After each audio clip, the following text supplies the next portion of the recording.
Imagine walking into a museum at dusk. The chandeliers are dimmed, the hushed rooms smell faintly of oil and old bronze, and the glass cases reflect your silhouette like a second, darker life. On the plinths, aligned like oubliettes of time, stand what everyone calls cannons. Hulking cylinders of metal, majestic and silent, each one a frozen thunderbolt from some forgotten battle. But the closer you look, the less sense they make. We like stories that move neatly from primitive to advanced, a tidy ladder of progress where each rung leads to the next. It reassures us. It lets us tell history as a line, not a knot. Yet these museum pieces resist that comfort.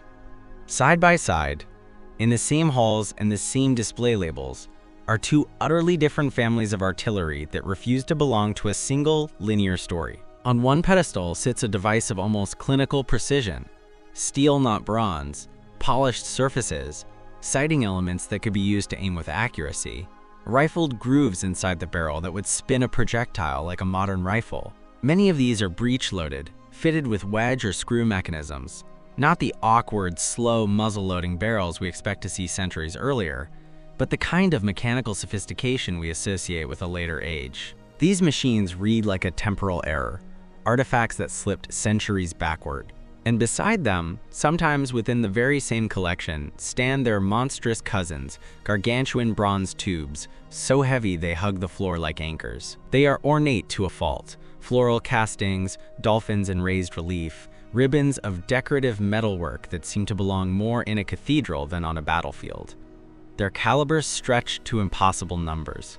Men could crawl into their mouths. Their breech ends are thick and bulbous, their muzzles long and narrow. They sit on stone or iron carriages, immobile and theatrical. They have no sights, no aiming fixtures, no sensible balance of form and function. They are, from a soldier's perspective, absurd. History textbooks and tour guides supply an easy explanation and a warm narrative voice. The big bronze pieces are siege weapons, the slow, ponderous behemoths used to smash fortresses. The advanced steel tubes are experimental or rare exceptions, prototypes that somehow leap a century ahead. But as soon as you begin to examine the details, the metallurgy, the weight, the ornamentation, the corrosion, the neat story falls apart. The contradictions multiply until they are unavoidable. This is where our inquiry begins, not with assumptions about warfare, but with stubborn, uncomfortable facts. Facts that whisper there have been a profound misreading of evidence for generations. I don't want you to put away your skepticism just yet. Good mystery demands it. But do set aside the comforting narrative of gradual military evolution. For now, follow me down the hallways of those museums and into the dark of overlooked details. First, look at the so-called advanced cannons. Steel barrels among bronze, rifling cut like spiral grooves inside the bore, precision sights and breech mechanisms. These are not the hallmarks of half-baked medieval tinkering. They are engineering choices aimed at precision, rapid reloading, and longevity. In a world where most public imagination pictures smoke belching, inaccurate artillery, these pieces feel dislocated, as though they belong to a later chapter of metallurgy and mechanical design. If they were truly weapons, they were very effective ones, far beyond the crudely functional bronze guns usually credited to an earlier era. Now step to the other side and examine the giants. Weigh the logic. A multi-ton bronze tube requires weeks, perhaps months, of preparation to move. Teams of laborers, rollers, beasts of burden, the digging of roads, and the building of platforms and pits. On an active battlefield, speed kills. Deployments are made and undone in hours, not days. A gun that takes weeks to emplace is tactically inert. Worse, these beasts often lack even the most basic aiming devices. No sights, no trunnions designed for fluid elevation control, no efficient means to traverse. If you imagine trying to redirect one by a few degrees to hit a moving target, the plan collapses into absurdity. Dig, reposition, re-entrench, repeat. Inefficient in the extreme. That inefficiency alone is odd. But the deeper inconsistency is in their design details. Examine the decorative dolphins carved along their length. Curved handles pictured in high relief, often described in placards as lifting eyes. In practice, those delicate cast forms could not possibly bear the weight they're supposed to. Even the small knob-like handles at the breech, the little bosses that catch the light and invite your fingers, are non-functional for their supposed role. They're too small to be used as levers or pivots for a multi-ton object. Why include them at all? Why shape the ironwork this way? And then there is one of the most telling, almost theatrical clues: rust where it should never be. Bronze, an alloy of copper and tin, sometimes with lead, does not rust the way iron does. It oxidizes. It patinates to greens and blues and a mellow brown. Rust, that orange-red, bubbling decay that devours iron, is an odd guest on a bronze surface. Yet on many of these so-called bronze cannons, you can see rusty streaks seeping down from the breech or the seams, like an iron tear staining the brass of a marble statue. Put a magnet to it and it clings. That magnet is a pivot point in our investigation. It reveals that inside the bronze shell, there are iron elements, rods, square-sectioned bars, sometimes rusting in lines that trace the internal skeleton. These are not accidental impurities. Their placement is deliberate. The rust often appears near structural extremities around the breech or where stress would be anticipated. The pattern suggests a composite object, steel or iron, integrated within a bronze casting. Ask yourself, if you had the steel to build a frame, why not make the whole thing out of steel? Steel is stronger. It resists the burst pressures of exploding powder.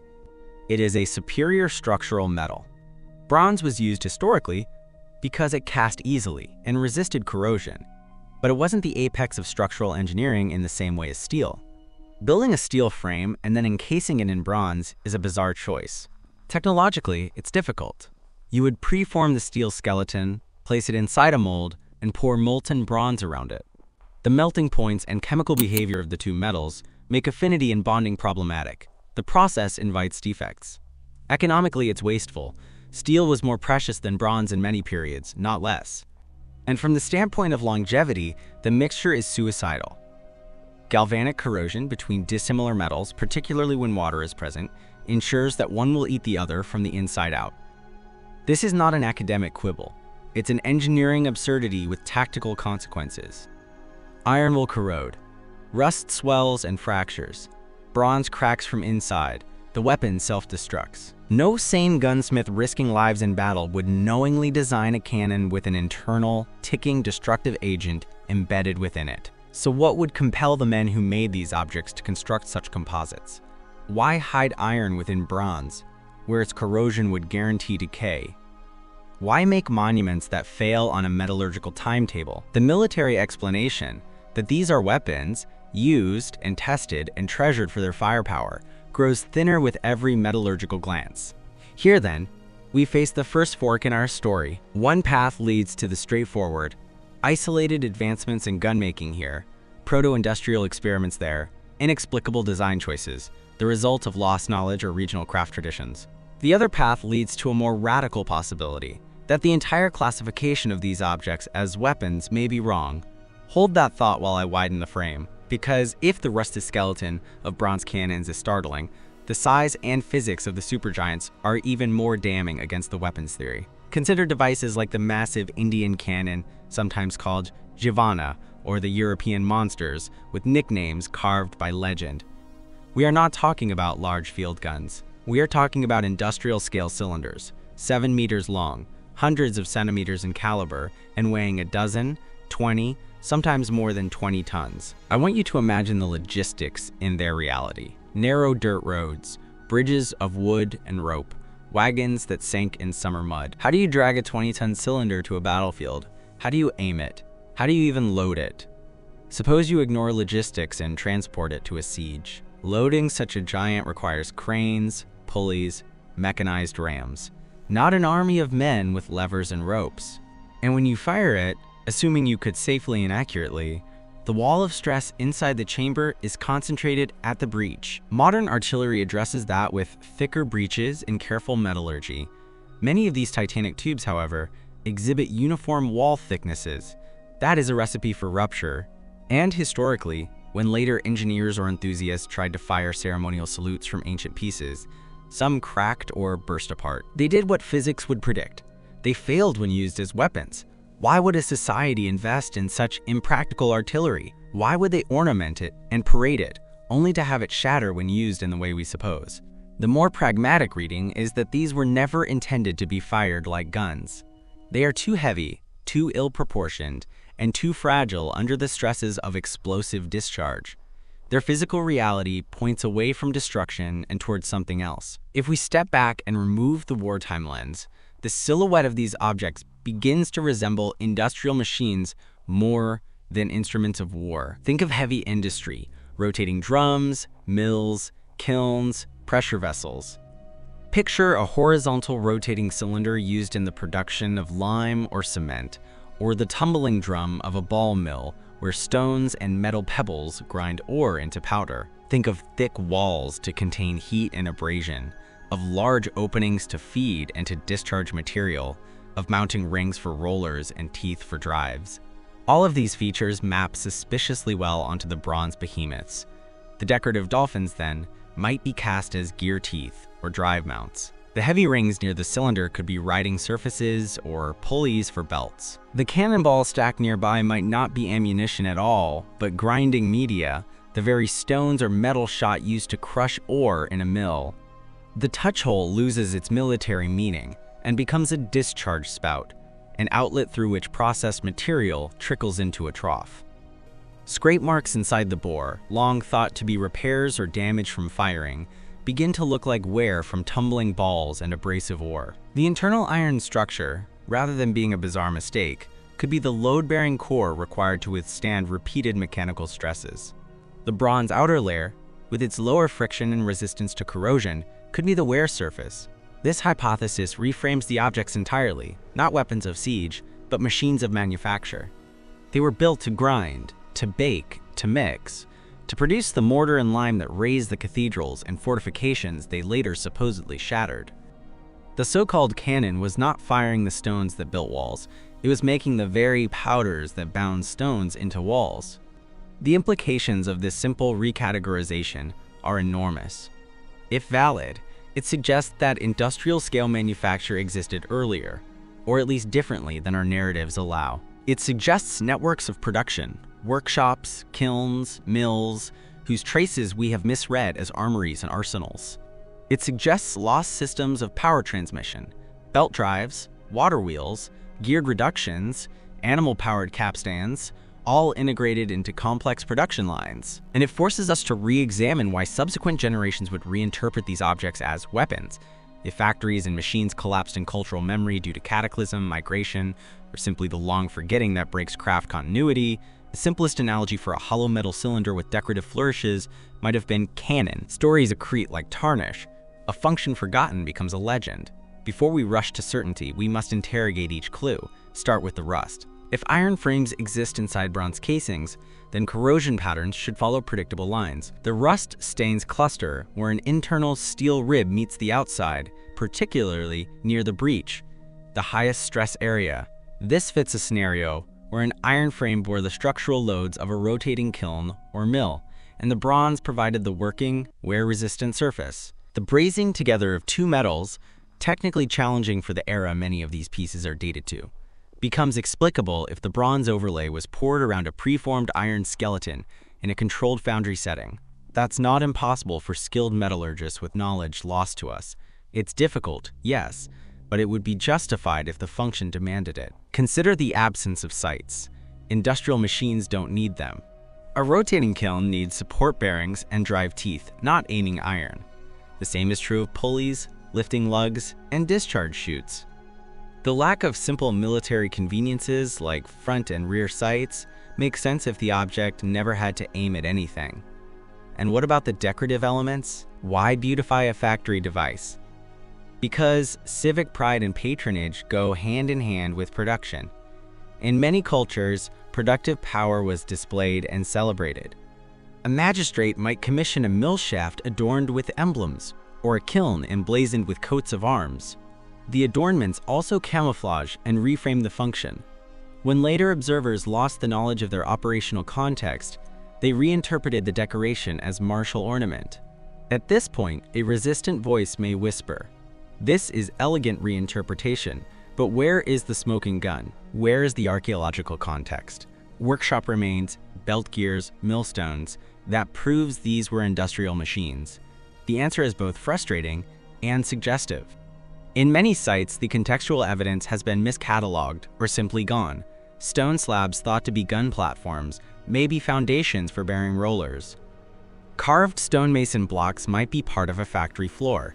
Pillars that supported a stationary gun could have been mounted for a rotating mill. Our eyes have been trained to see warfare more readily than industry, because the legendary narrative of conquest crowds out the mundane traces of production. Which brings us, for now, back to the museum halls and their misidentified relics. If these objects are industrial, they are the silent ruins of a productional past. Mills that ground lime, kilns that baked it, rotors that crushed ore, pumps that shifted water, and furnaces that fed the metallurgy of a civilization. Seen this way, they are not less impressive. They are more. They speak of coordination, of supply chains, of urban-scale building projects necessitating mass production in pre-modern societies.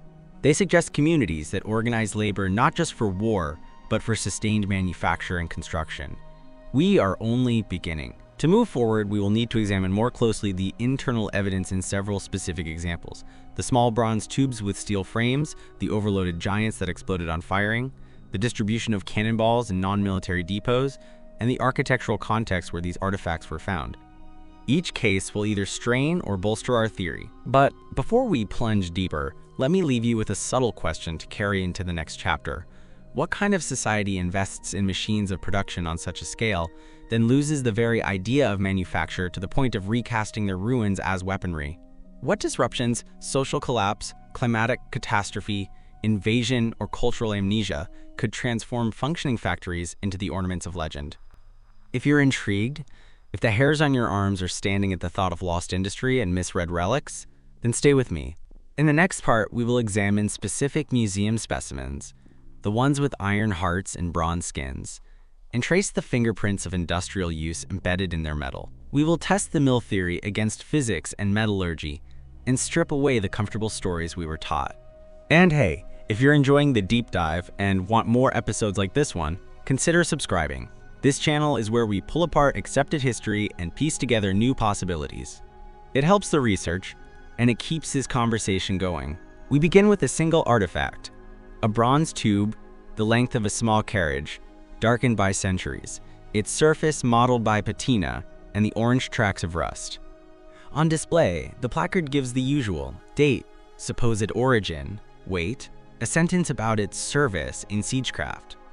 The glass case is clean, the lighting flattering, but the object is messy in the best possible way. It bears the fingerprints of manufacture, repair, abrasion, and a life lived as part of a larger mechanism.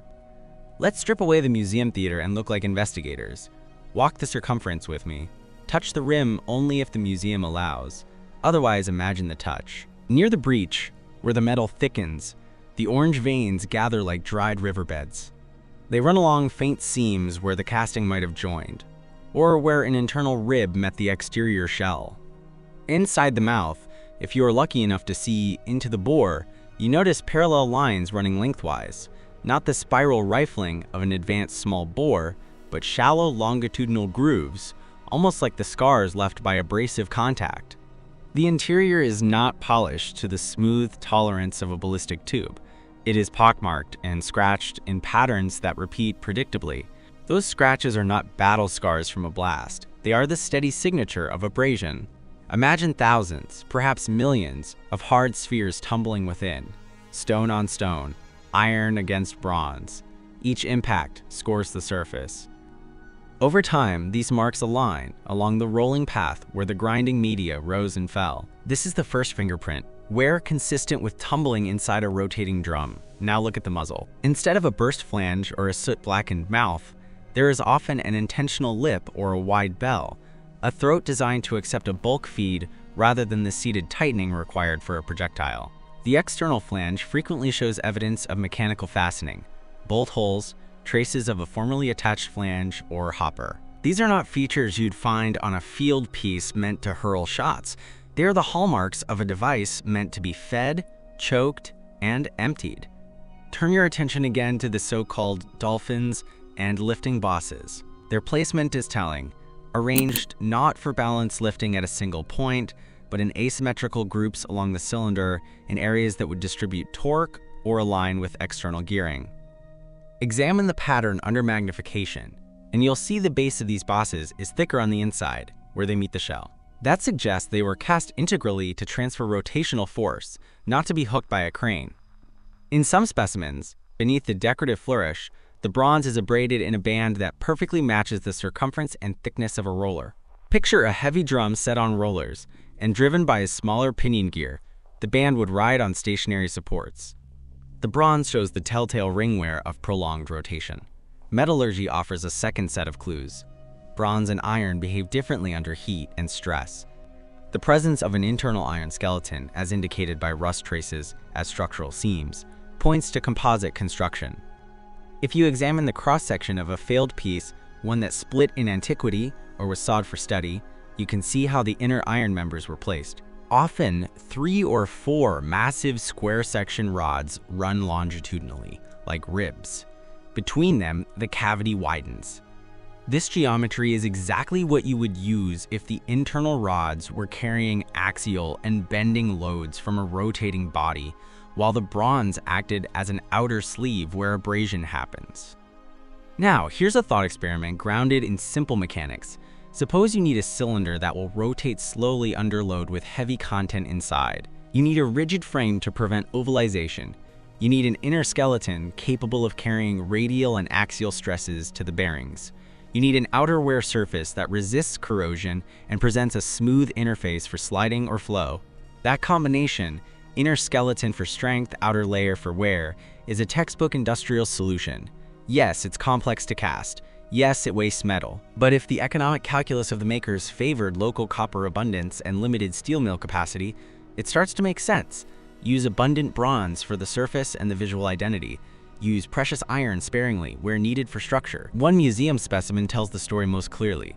Its breech end bears the remains of a threaded core and, around the midsection, a thick bronze band with bolt holes. X-ray imaging in a studied case revealed iron ribs set into the bronze during casting. Near the muzzle, there was an aperture, neatly chamfered, whose edges showed smoothing, consistent with repeated flow rather than explosive burn. The museum notes state it was recovered near a coastal fortress. A military reading would say, emplacement found on a wall, so it must be a cannon. An industrial reading asks, why was heavy industrial equipment stored in a coastal fortress? And the answer is disturbingly plausible. Fortresses were often the best protected buildings. When industrial complexes collapsed, their large, durable pieces were repurposed by later occupants for display, for ballast, for ritual. The stone foundations that once held rollers or gearing were reinterpreted as gun platforms. That repurposing explains a lot. Think of it. When a civilization forgets a specialized craft, the surviving physical objects become the seed of new stories. A hollow, decorated cylinder placed prominently on a parapet begs for a narrative. People are storytellers. They will invent a tale that fits the object into their experience. If the memory of large-scale manufacturing fades, the default cultural lens in many societies is war and conquest. Logical then that the most imposing leftover machine becomes a symbol of martial might. But let's go deeper. The inner surfaces of certain specimens carry another signature: repeated repair. Along the bore, longitudinal strips of hammered or welded metal appear where original lining plates would have been replaced. In a grinder or a mill, the inner lining wears out and must be maintained or swapped. The methods vary by era and region. Sometimes bronze was applied in segments, sometimes iron liners were bolted in, sometimes stone or ceramic plates filled the roll. The traces in the artifacts conform to these practices. In contrast, a cannon's inner bore is not repeatedly patched mid-length because the entire stress profile is different. It's the breech in the chamber that experience the greatest pressure and wear. The wear patterns we see in these objects map to grinding and abrasion, not to shock and flash of explosion. Next, consider the projectiles, the cannonballs. Museums stack them artfully near their purported guns, as if to demonstrate power. But their morphology is variable and often imperfect. Some are perfectly round, others squat and slightly ablate, many riddled with hammer marks or obvious reuse. Imagine the life cycle of a grinding media ball. It is dropped into a drum, it tumbles, it chips, it is reshaped, it is reused. Its form is incidental to its function. Mass and hardness matter far more than near-perfect sphericity. In a military context, such imperfect spheres would be dismissed as poor projectiles. In an industrial one, they are exactly what you expect. A further, almost poetic clue appears in the so-called touch hole. On many of these bronzes, the small aperture is located not at the top as in a conventional gun, but offset and sometimes located low along the barrel axis. In mills or rotating drums, small outlets and feed ports are placed strategically to facilitate inflow and outflow. A low outlet at the breech end could function as a continuous discharge in a slightly inclined drum. It would allow the processed material to trickle out while still keeping the grinding media inside. It's the little mechanical touches like this, more common than random, that transform the speculative into the probable.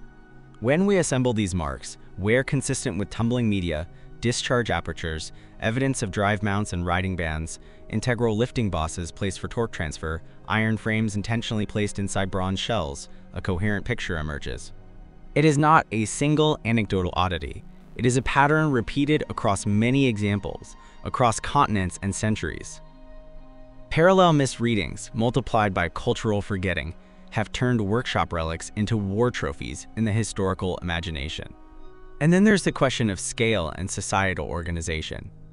Machines of this size cannot exist in isolation. They imply a supply chain, miners to extract ore and stone, kilns to process lime, transport networks to move raw and finished materials, workshops to cast, to repair, to maintain. They imply energy, water, animals, wind, harnessed and distributed, and often mechanisms to convert that energy into rotational motion, water mills, geared reductions, gearboxes, capstans. If the industrial interpretation is right, it suggests cities with functional economies larger and more complex than the simple agrarian communal model often assigned to these eras. Why then did this industrial capacity fade? That is the deeper mystery, the one that connects metallurgy and artifacts to social history. Catastrophe is one possibility. Climate shifts that disrupted agriculture and trade, pandemics that thinned workshops and severed apprenticeships, invasions that depopulated urban centers, or governance collapse that stopped the patronage necessary for large-scale manufacture. Technology, too, can be lost not by disaster but by transformation.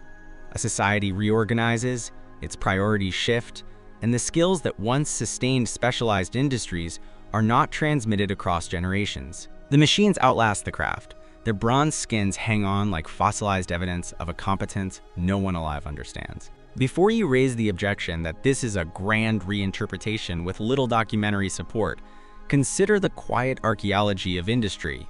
When archaeologists excavate pre-modern workshops, they often find slag, crucible fragments, mounting stones, gear teeth, roller bases, and channels cut into bedrock for water flow. These are the mundane signatures of production.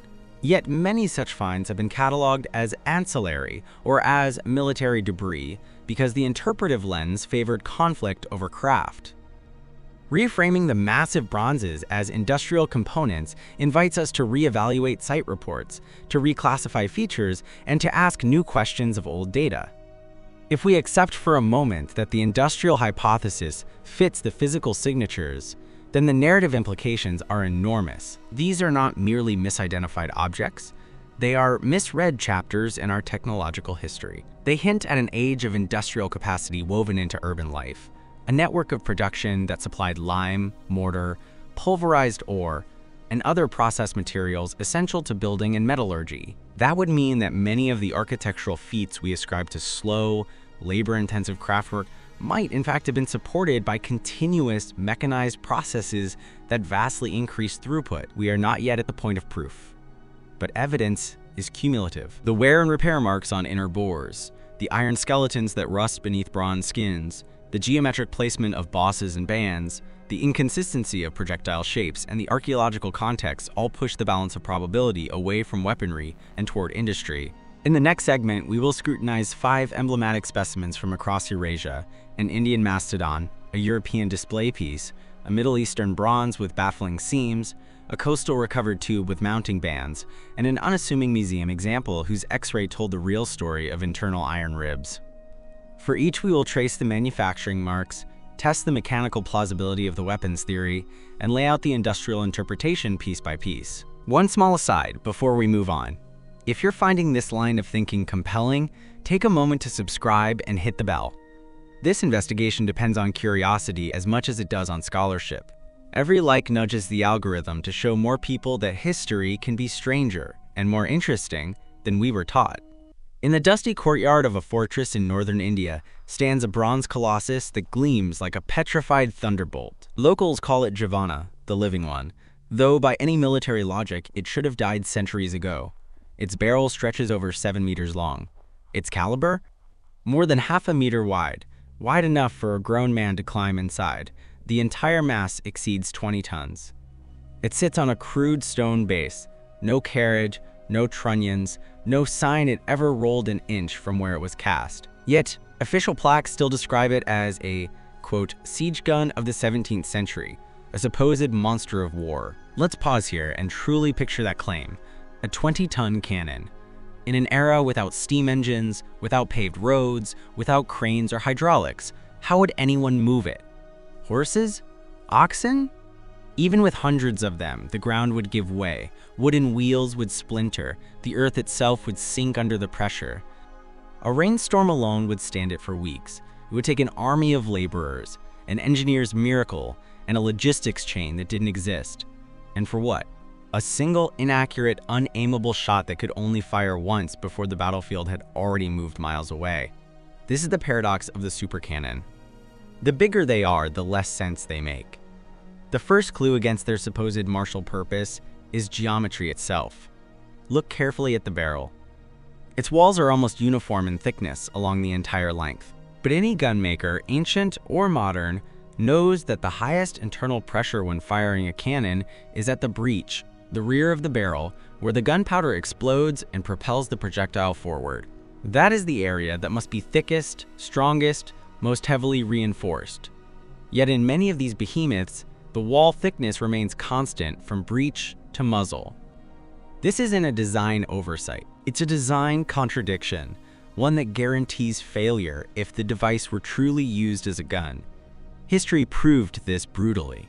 In the 19th century, when enthusiasts in the Ottoman Empire decided to fire a ceremonial shot from one of these, quote, ancient bombards, the weapon exploded. Not metaphorically, literally shattered into pieces. The fragments revealed a bronze shell of equal thickness throughout, incapable of withstanding the enormous pressure spike near the rear. The weapon hadn't aged poorly. It had never been structurally suited for firing in the first place. So what are we looking at? A colossal bronze cylinder, beautifully cast, absurdly heavy, ill-balanced, and structurally unsound as a firearm. No one who truly understood artillery would have built it this way. And yet, these guns appear not as isolated curiosities, but as a recurring phenomenon in Europe, India, and parts of the Middle East. Different regions, same mystery. Let's apply real-world physics. To fire a projectile the size of Javana's barrel, say half a meter in diameter, you'd need a cannonball weighing hundreds of kilograms, propelled by tens or hundreds of kilograms of gunpowder. The recoil alone would generate forces capable of tearing apart its mount or driving the entire gun backward into the ground. Without modern recoil mechanisms, the best one could do would be to dig a pit behind the cannon and brace it with earth. But that only works once. You can't adjust aim or traverse laterally without digging a new pit. Imagine that process in the chaos of siege warfare. The absurdity becomes clear. Every shot requires reconstruction. Every adjustment, a new excavation. It's like trying to fight a battle with a cathedral organ pipe. Historians who cling to the siege weapon theory claim that these giants were built for psychological effect. Terror weapons, they call them, designed to awe the enemy with noise and spectacle more than accuracy. That may sound plausible at first, but again, the details disagree. Why spend fortunes on precision bronze casting, on decorative reliefs, on ornamental breech handles, if the goal was mere intimidation? Why invest so much effort in mechanical perfection, only to bury the device in dirt and fire it once or twice? The inconsistencies pile up. Look at the bronze surface near the touch hole, the small opening where the ignition charge would go. On many of these giants, it's not burned or pitted as you'd expect from repeated firing. Instead, it's smooth, even polished. Inside the bore, instead of blast erosion, you find marks of rubbing, scraping, as though something had turned or rotated within. Some inner surfaces even show parallel grooves, a pattern of steady mechanical abrasion, not explosive impact. It's as if, over time, something moved inside the barrel, not with the violence of a gunshot, but with the rhythm of machinery. Now, focus on those decorative rings that encircle the barrel at intervals. Military historians often call them reinforcing hoops, a design meant to contain internal pressure. But in many cases, the metal beneath those rings shows no signs of being structurally separate. The rings are integral, cast as part of the barrel itself. That means they don't actually reinforce anything. They serve no structural function in a gun, but they do serve as perfect tracks for rollers. Picture this: a massive cylinder resting horizontally on 2 or 3 roller supports, turning slowly as gears or belts drive it. The rings act as bearing surfaces to keep the drum in place and aligned. The strange protrusions or decorative bosses could easily serve as grip points for gearing or belt systems. Suddenly, the ornament becomes mechanical. Let's entertain a heretical idea that this so-called cannon wasn't designed to destroy walls, but to help build them. Suppose it wasn't a gun barrel at all, but the rotating drum of an early industrial kiln or a ball mill, a massive machine used to grind stone, crush ore, or mix lime for cement. The thick bronze walls would resist abrasion. The immense weight would stabilize it during rotation. The uniform thickness would ensure even heating if it was used for calcination. And those stone or iron balls often found beside these cannons, not ammunition, but grinding media. In the modern industry, ball mills work exactly like this. You load the drum with chunks of stone and heavy balls, rotate it slowly, and let gravity and friction do the work. Over time, the rock inside is crushed into powder. Cement, lime, pigment, you name it. It's one of the oldest, simplest, and most effective industrial processes. Look again at Giovanna through this new lens. Its massive bore isn't a barrel, it's a processing chamber. Its touch hole is a discharge outlet for fine powder. Its decorative rings are mechanical tracks. Its ammunition is the machinery that grinds stone to dust. Every paradox dissolves. Imagine the world that would need such machines, a civilization of builders, not conquerors. One capable of producing materials on an industrial scale, powdered lime for mortar, crushed ore for smelting, ground pigment for dyes and ceramics. This would require workshops, energy sources, and a level of mechanical understanding we don't usually associate with the 15th or 16th centuries. But there's something even more haunting in this reinterpretation. If these machines truly powered the infrastructure of ancient cities, if they were the engines that created the cement, the glass, the steel, and the stonework we still marvel at, then the story of their rediscovery becomes tragic. Somewhere along the line, knowledge collapsed. People forgot what these devices were. Centuries later, when a new age of warfare rose, their hollow bronze forms were found buried in ruins, and the new inhabitants, with no memory of mills or kilns, looked at the giant tubes and made the only association that made sense to them: cannons, weapons, instruments of destruction. They didn't see factories. They saw fortresses. They didn't see production. They saw war. And so the narrative shifted. These machines were placed atop walls, given names like the Destroyer, Mad Greta, or Thunder of the Fort. Myths grew around them. They were displayed not for their function, but for their symbolism: power, might, intimidation. The irony is painful. The very instruments that may have once enabled creation, machines that built cities, were rebranded as tools of destruction. Humanity, in its forgetting, inverted its own legacy. Perhaps this is the true story of the so-called super cannons. They are monuments to collective amnesia, bronze fossils of a vanished technology, mistaken for weapons because we could no longer imagine a world that was built instead of fought. If that sounds far-fetched, consider this. The deeper we dig into the mechanics of these artifacts, the more the industrial explanation holds. In the next chapter, we'll turn from India's Giovanna to Europe's Mad Greta, a cannon so massive it defies every rule of engineering, yet whose features mirror the logic of industrial machinery with eerie precision. And as we trace their patterns across continents, one disturbing question will emerge. If these were once parts of a global industrial system, What happened to that system? What wiped it from memory, leaving behind only relics we no longer understand? In the heart of Europe, deep within the echoing vaults of old fortresses, rests another bronze titan, Mad Greta, or De Liegriet as the Flemish call her. Her story has been told for centuries as that of a monstrous siege cannon cast in the mid-15th century to terrify cities into surrender. But as with all legends, when you strip away the drama, what remains is something far stranger. Mad Greta is over 5 meters long and weighs more than 12 tons. Her barrel tapers only slightly, maintaining a consistent wall thickness like her Indian cousin, Javanna. No trunnions, no elevation mechanism, no sign of mobility. She is purely static, a bronze monument masquerading as a weapon. Historians say she was used in sieges, that she hurled enormous stone balls against fortress walls. But when you study math, the myth collapses. To propel a stone ball the size Mad Greta would require, one would need a gunpowder charge so immense that the barrel would explode under its own pressure. And yet, not a single documented case of her being fired successfully exists. In every record, she is described, admired, feared, but never proven in battle. It's as though she existed only to be seen, not to be used. Walk around her, and the similarities to industrial machinery become undeniable.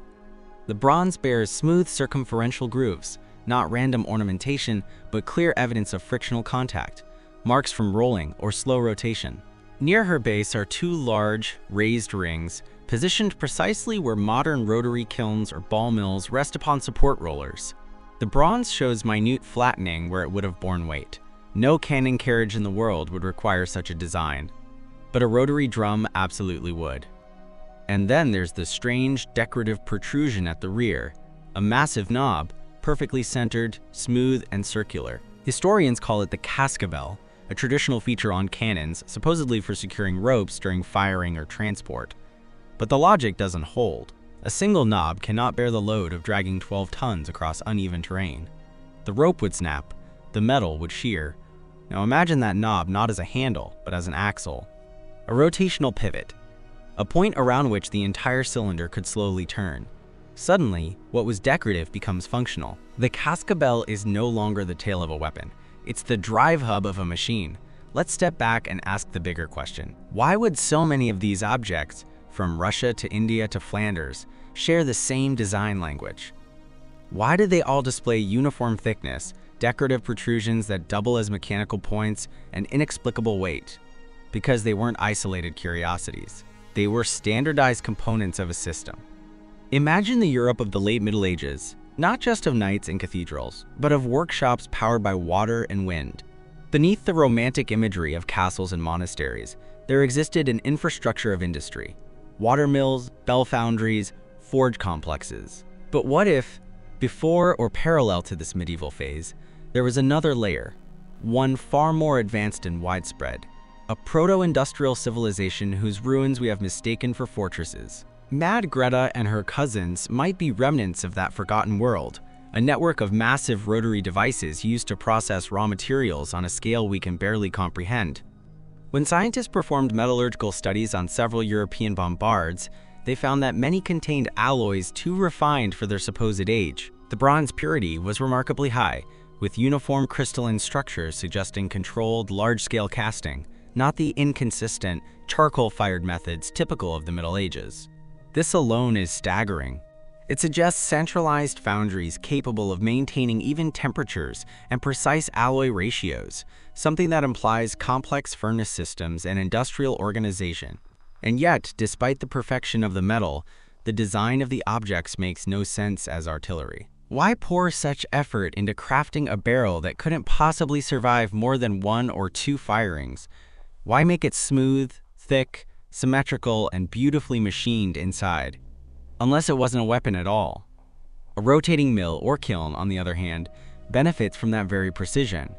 Smooth internal surfaces mean efficient tumbling and consistent material flow. Thick, symmetrical walls mean stable heating and resistance to cracking.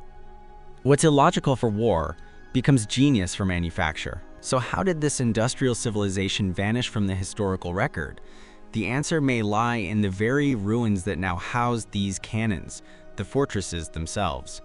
When the storms of time swept through Europe, wars, plagues, floods, and shifts in power, many of these industrial centers were repurposed. Their sturdy stone structures became defensive bastions. Their machines, stripped of purpose, were reimagined as symbols of might. Picture a post-collapse world where people rediscover these bronze giants without understanding their use. Their hollow forms suggest violence. Their size inspires awe. The easiest story is that they were weapons, relics of a warlike age.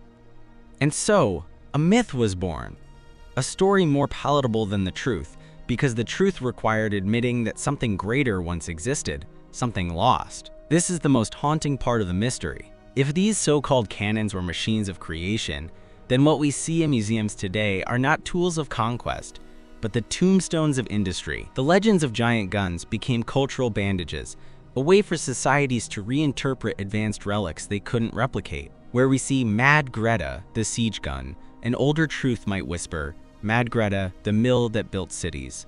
The beauty of her craftsmanship makes sense only in that context. Industrial machines are built for durability, but they're also built with pride. The artisans of that vanished age might have decorated their creations as tributes to the very power of creation, not destruction. Now look at a modern cement kiln or ore mill. The resemblance is uncanny. A long, thick cylinder, support rings at intervals, a slow, steady rotation, feeding and discharge ports at either end. If you placed one beside Mad Greta, separated by centuries of narrative distortion, you'd be hard-pressed to tell which was the weapon. And that brings us to the most unsettling possibility of all. What if history didn't simply forget an industrial age? What if it buried it? Could it be that the so-called Dark Ages were not a beginning, but an aftermath?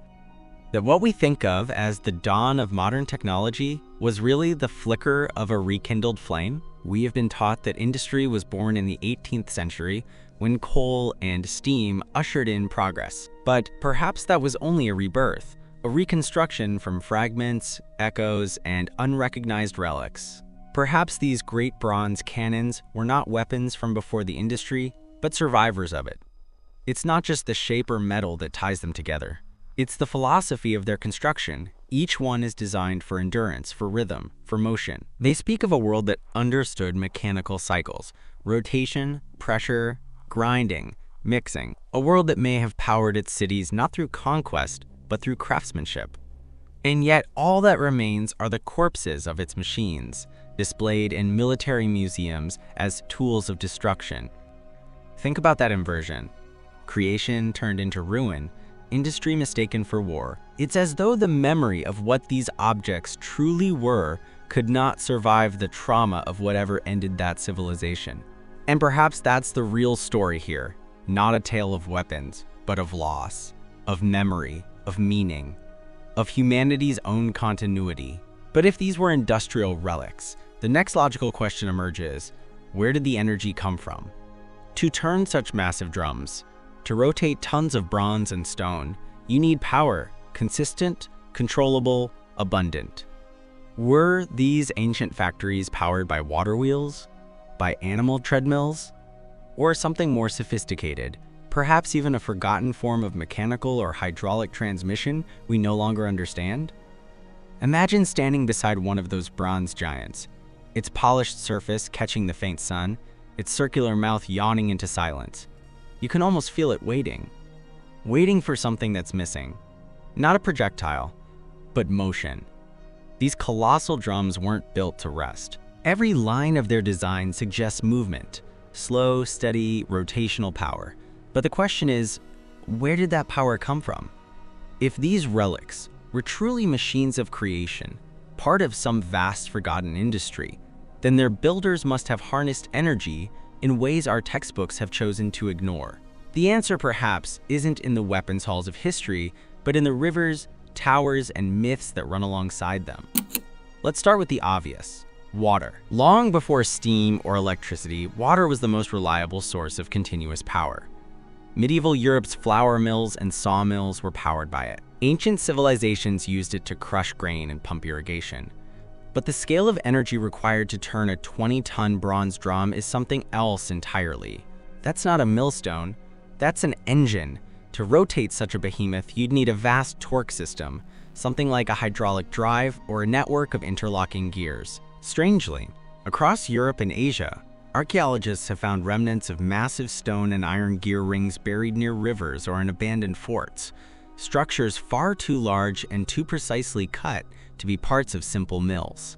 Officially, they are classified as bridge elements or architectural fragments, but their curvature, their alignment of gear-like teeth, and their placement beside water channels tell another story. They look like drive systems. Imagine it, a wide, stone-lined watercourse feeding a water wheel the size of a house.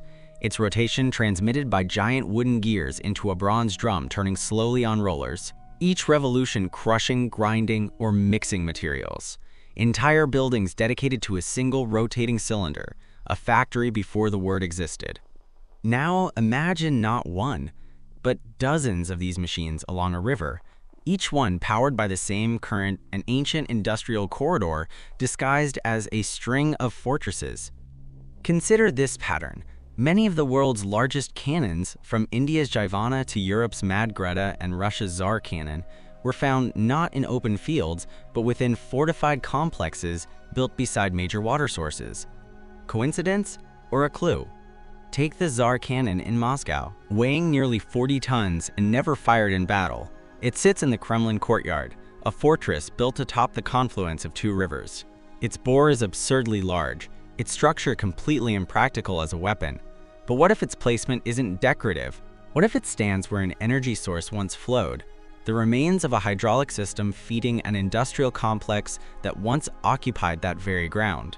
What if the Kremlin, before it was a fortress, was a factory? If that sounds impossible, remember this. History is written by survivors, not builders. A civilization that fell might have left its infrastructure intact, but its knowledge erased. The next generation, rebuilding on the same foundations, would inherit walls and machines without instructions, and what they could not understand they would mythologize. Hence, the cannon that was never fired, the fortress that was once a factory, the machine was mistaken for a weapon. In several European gun platforms, there are deep, circular grooves carved into stone, perfectly concentric and worn smooth, as though something heavy once rotated there. Archaeologists call them gun bases or turntables for aiming large artillery. But if you examine the wear pattern closely, you see something different. Continuous abrasion, not recoil impact. That's not the mark of a cannon that fires occasionally. That's the mark of a cylinder that rotated continuously for years. And it's not just in Europe. In Indian forts like Jaigarh, where the massive Jaivana cannon rests, underground water channels run directly beneath the gun platforms. They've been explained away as simple drainage or aqueducts, but their alignment, precise, central, and connected to reservoirs, is more consistent with hydraulic power systems, water flowing beneath, driving unseen machinery above. Perhaps these cannons weren't weapons displayed on walls, but the shafts of machines whose working parts lay underground, powered by flowing water.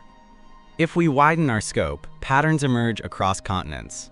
In old fortress cities, Moscow, Istanbul, Delhi, Paris, the oldest structures are not the palaces or cathedrals, but the subterranean tunnels beneath them. Miles of stone conduits, chambers, and channels. Some are called aqueducts, others crypts. Many are simply unexplained. But what if these underground networks weren't for storage or burial, but for power distribution? Water, steam, compressed air, or even magnetically driven currents. Ancient energy systems could have used these tunnels as arteries. The above-ground bronze cylinders, our cannons, might have been just the visible components of machines whose real power flowed unseen beneath the earth. Think of a modern hydroelectric plant. Massive turbines hidden inside a dam, with only pipes and control systems visible above. To an untrained observer centuries later, those remains might look like meaningless cylinders or tubes, or even weapons. Now let's indulge a radical thought experiment. If this network truly existed, an ancient grid of water-powered industry spanning continents, what would happen if it suddenly failed?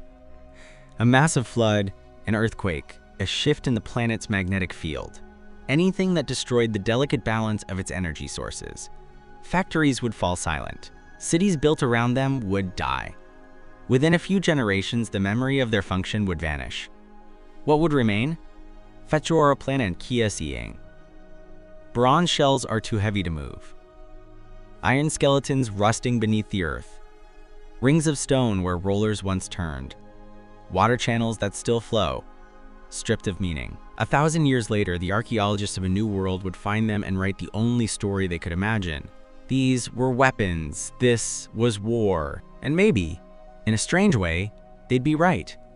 Not a war between nations, but between memory and forgetting. When ancient stories speak of cities powered by rivers of light, of fire that turned the mills of the gods, of forges that never cooled, we dismiss them as allegory.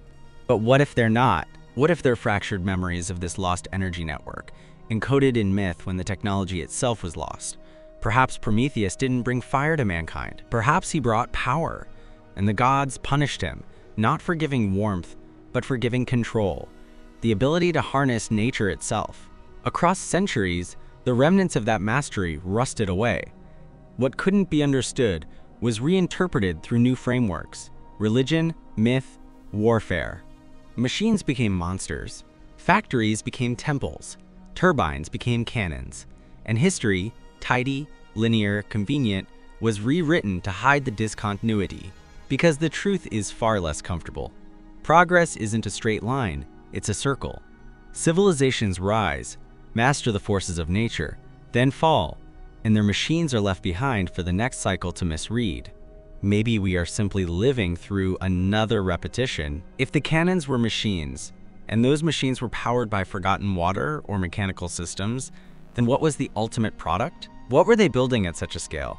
Was it simply stone and cement, or something greater? Some say the architecture of cathedrals, pyramids, and star-shaped fortresses holds the answer. Their perfect geometry, their acoustic properties, their alignment with electromagnetic lines, all suggest a level of engineering sophistication that our current models can barely replicate. Were these structures not merely monuments, but machines themselves, powered by the same energy grid that turned the great bronze drums? The deeper we go, the more it feels as though the world we were taught is a clever reconstruction, a patchwork stitched together from fragments of something far older, far stranger, and far more advanced. If the so-called canons of the past were machines of creation rather than destruction, then they were only one part of a vast technological ecosystem, an ecosystem that once shaped the very world around it. The factories, the power systems, the channels of water and metal were not isolated wonders. They were arteries of a civilization whose greatest works still stand among us. The cathedrals, the star forts, the megaliths, the miraculous architecture that defies explanation even today. What if these were not merely structures, but the products, or perhaps the extensions, of the same system that produced those bronze giants? Walk into any Gothic cathedral, Notre Dame, Cologne, Chartres. Lift your eyes to the ribbed vaults that soar effortlessly above your head. These are structures that, even with our modern tools, would demand immense precision and planning. Yet according to history, they were built with rope, scaffolding, and chisels. Now look closely at the stone. The fit, the seamlessness of the joints, the symmetry that repeats with mathematical consistency through every arch and column. These are not random hand-cut stones. They bear the cold perfection of manufacture. Even more curious are the resonant properties of these buildings. Whisper at one end of the nave, and your voice carries like a harmonic wave. Chant in the choir, and the sound seems to shimmer in the air. The geometry isn't just aesthetic, it's acoustic, it's tuned. This precision wasn't born of chance. It was engineered. So what if the same lost technology that forged bronze machines and rotating drums was used to cut, move, and assemble stone with the same industrial regularity? If the cannons were the tools, the moving, grinding, and shaping elements, then the cathedrals, the fortresses, and the megastructures were their output. Let's leave the cathedrals and look at something even stranger, the star forts. Across Europe, Asia, and even the Americas, identical geometric fortresses spread like a pattern printed across continents. Perfect 5- and 6-pointed stars carved into the earth, surrounded by moats, aligned with rivers, always built on mathematically precise coordinates.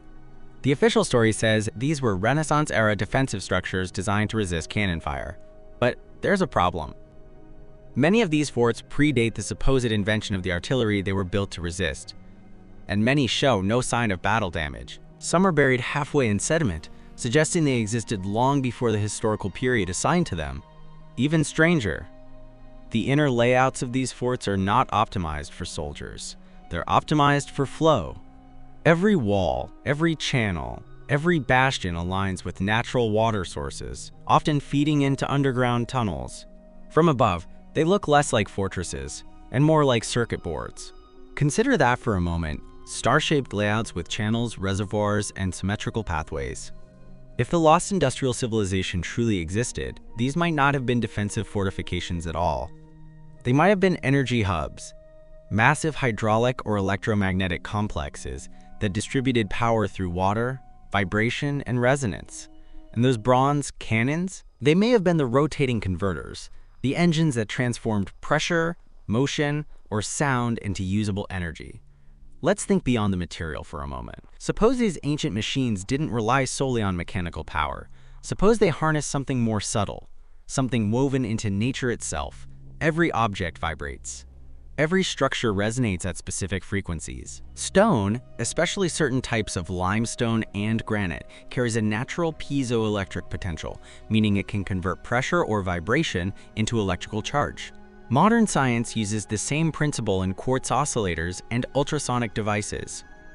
Now recall the acoustic perfection of cathedrals, the circular chambers beneath star forts, the mysterious echoing tunnels under ancient cities. What if they weren't designed simply for beauty or defense, but for resonance? Imagine a system where sound and vibration, amplified by stone and water, powered machinery. The great bronze cannons, their hollow forms, their dense metal walls, could have acted as oscillators or pressure chambers, converting resonant vibrations into kinetic energy.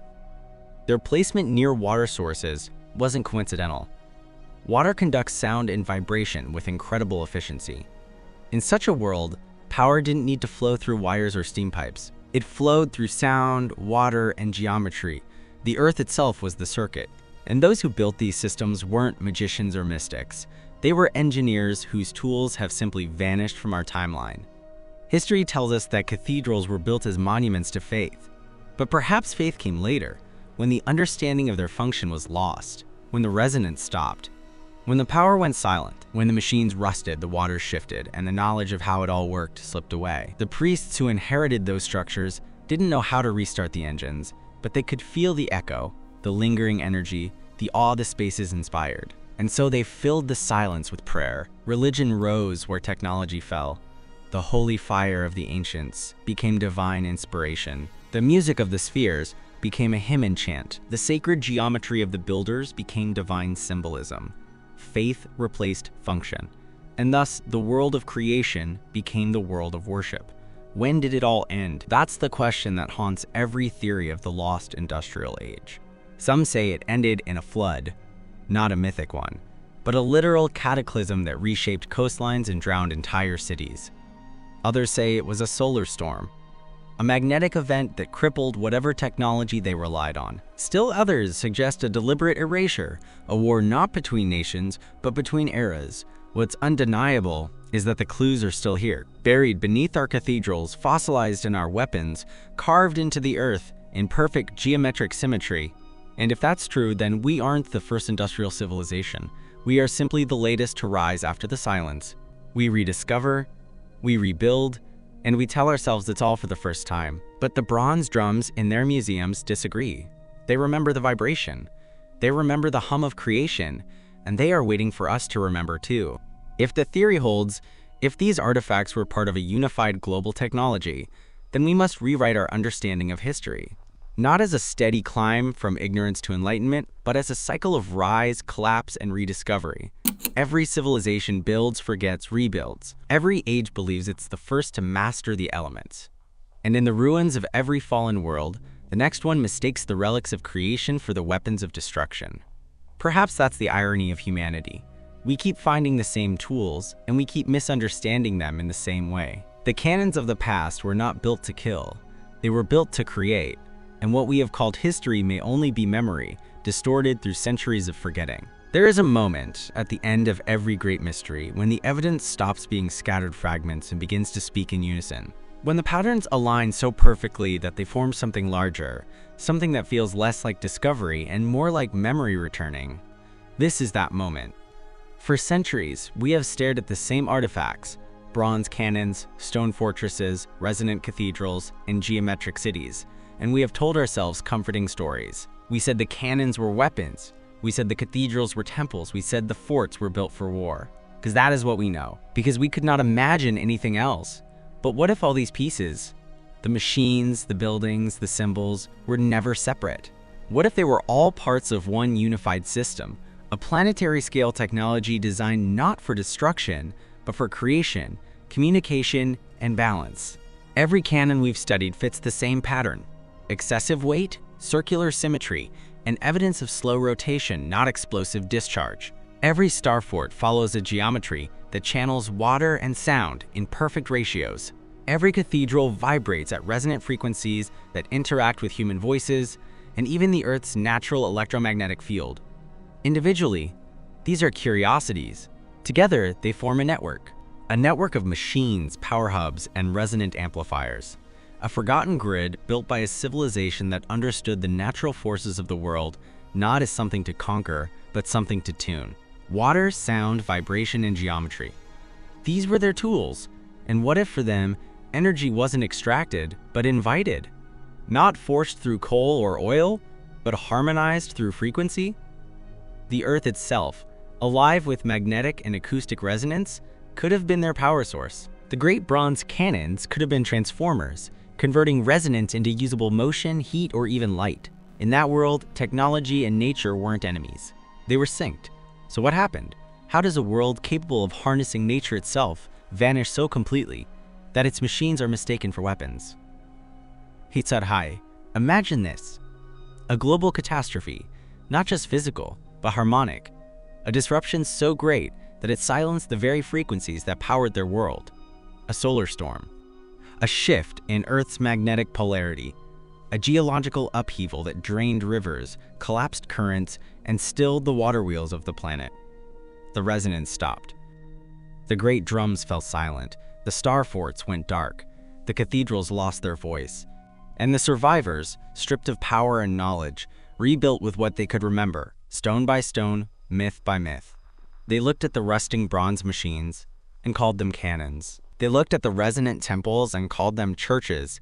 They looked at the perfect geometric cities and called them fortresses. They remembered the vibration, but forgot the song.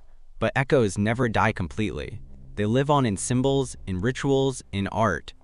In the cathedrals, priests swung censers of incense like pendulums, reenacting the rhythm of a machine they no longer understood. In the chant of monks, certain frequencies persisted, not random, but harmonic, ancient, tuned to the resonances of the very walls around them. In myths, gods wielded thunder, light, and sound, metaphors for a technology that seemed divine. And perhaps that is the most haunting truth. What we now call religion might be the fossilized memory of technology, a mythology that arose to explain the ruins of an age that was once purely scientific, an age where energy was sacred. Now imagine history not as a straight line, but as a circle. Civilizations rising, mastering the same forces, then falling, leaving behind relics to be rediscovered and misinterpreted. Each era thinking it is the first, each convinced its discoveries are new. Maybe we are not ascending from the Dark Ages. Maybe we are repeating what was already done, with cruder tools and half-remembered wisdom. Maybe every renaissance is not a birth, but a reawakening. If the cannons were not weapons, but turbines, if the cathedrals were not temples, but resonant amplifiers, if the forts were not defenses, but energy hubs, then what we are seeing across the continents are the remains of a single integrated technology, a planetary architecture that turned the forces of Earth itself into power. A civilization that didn't fight the world, but collaborated with it. And when that civilization fell, What remained were monuments, not of war, but of wonder. Bronze cylinders mistaken for guns, stone circuits mistaken for walls, temples mistaken for miracles, history rewritten by amnesia. Even now, the remnants hum softly in the background, in the low frequencies that vibrate through the stones of old cathedrals, in the subtle magnetic lines that cross beneath ancient fortresses, in the quiet, rhythmic pulse of the earth itself. The machines are still here, sleeping, waiting for someone to stop seeing them as relics of war and start hearing them as instruments of creation. Perhaps that's what we are doing right now, rediscovering, remembering, reawakening, because the line between science and myth was never real. The ancients didn't separate the two. They lived in both. They were built with harmony, not hierarchy. And the bronze giants that we once called cannons were their tuning forks, the great resonators of a forgotten song. So the next time you visit a museum and stand before one of those impossible cannons, don't see it as a weapon. See it as a machine, a relic of a world that was built, not burned. A world that understood that creation itself was the greatest power of all. And if you listen closely, past the noise of tourists, past the plaques and the glass, you might just hear it, the faint hum of something ancient, something alive, something waiting to be remembered. If this journey through forgotten technology and buried truth stirred something in you, that quiet sense that history isn't quite what it seems, then you belong here. Subscribe, like, share this story with someone who questions, who listens, who wonders, because every time a mind opens, the old world wakes a little more. And maybe, just maybe, when enough of us remember, the machines will sing again. And so, as the screen fades to black and the echoes of this forgotten world drift away, remember this: history is not a story of progress, but of remembrance. The giants of bronze and stone that we call weapons may have once built the very cities we live in. Their silence is not the sound of the past, but the sound of us forgetting. Perhaps one day, when we finally learn to listen instead of label, to question instead of assume, we'll hear their song again, faint but clear, rising through the centuries like a memory resurfacing. Until then, keep your mind open, keep searching, and never stop asking what else our world has chosen to forget. Because the truth isn't buried in the earth. It's buried in plain sight, waiting for those who still dare to look.